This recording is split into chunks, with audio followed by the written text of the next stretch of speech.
وصفتنا لليوم كباب بالخضار بالفرن بطريقة سهلة وسريعة. يلا نحضرها سوا. أول شي عندي الخضار، باذنجان وبندورة وبصل وفليفلة. بدنا نشويهم بالفرن.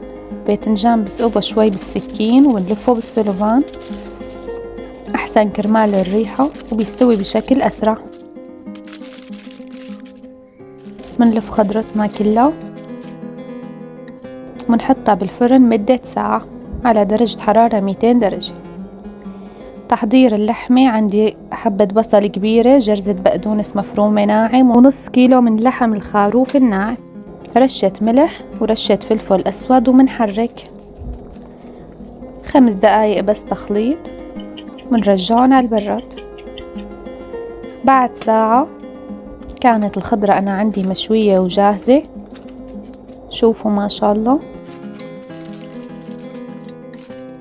إذا عندكم فليفلة حمرا كتير لذيذة بهاي الوصفة، بس أنا ما كان متوفر عندي. منقشر الخضرة. شوفوا الباذنجان كيف مستوي أبيض من جوا.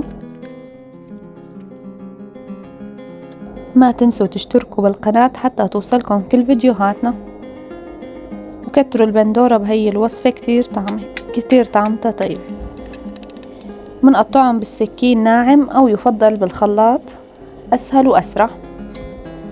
منضيف ملح وزيت. وهلا منشكل لحمة بالسيخ، يفضل طبعا سياخ عريضة، بس أنا كان متوفر عندي هي الرفيعة فاضطريت إني أعملها بشكل أصغر.